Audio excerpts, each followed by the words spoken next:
Hi everyone, I'm Fajrian Akromi from 12 Science 1 and I'm going to tell you about biography from Marie Curie, and here is the video.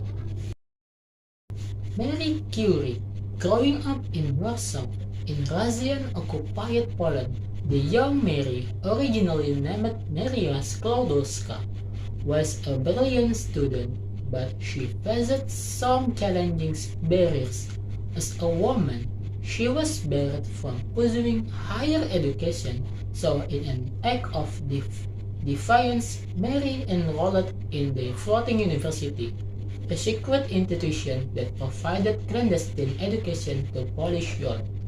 By saving money and working as a governess and tutor, she eventually was able to move to Paris to study at the reputed Sorbonne.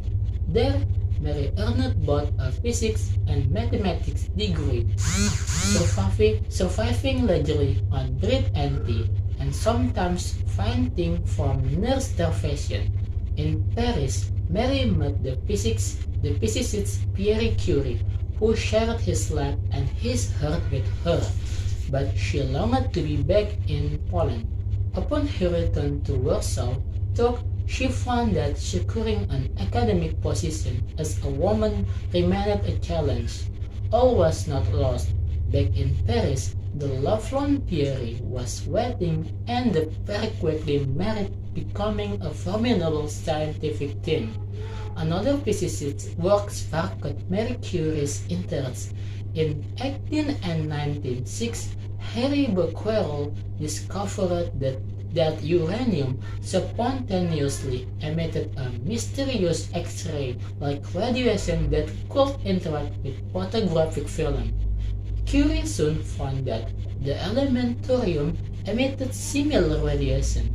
Most importantly, the strength of radiation depended solely on element's quantity and was not affected by physical or chemical changes. This led her to conclude that radiation was coming from something fundamental within the atoms of each element. The idea was radical and helped to disprove the long-standing models of atoms as indivisible objects. Next, by focusing on a super radioactive or cold pinch blend, the Curies realized that uranium alone couldn't be creating all the radiation. So, were there other radiation elements that might be responsible? In 1898, they reported two new element polonium, named from Mary's native Poland, and radium, the Latin word for ray. They also coined the term radioactive along the way, and by 1902, the Curies had extracted a tenth of a gram of pure radium chloride as salt from several tons of pinch blend, an incredible feat at the time. Later that year, Pierre Curie and Henry Becquerel were nominated for the Nobel Prize in Physics, but Mary was overlooked. Pierre took a stand to support of his wife's well-earned recognition, and so both of the Curies and Becquerel shared the 1903 Nobel Prize, making Maria Curie the first female Nobel laureate. Well-funded and well-respected, the Curies were on a roll, but tragedy struck in 1906 when Curie was crushed by a horse-drawn cart as he crossed a busy intersection.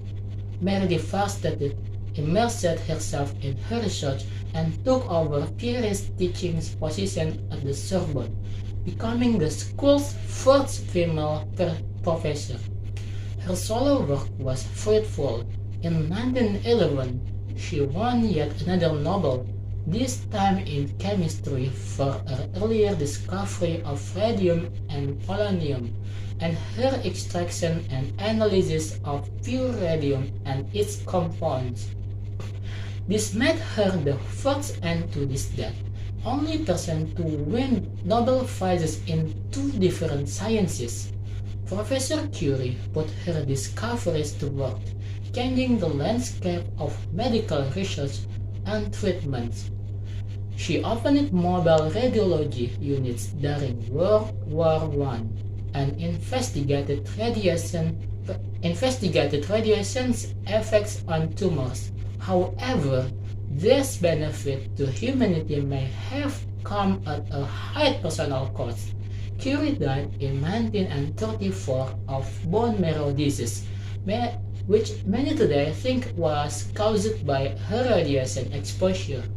Marie Curie's revolutionary research laid the groundwork for our understanding of physics and chemistry, blazing trails in oncology, technology, medicine, and nuclear physics, to name a few.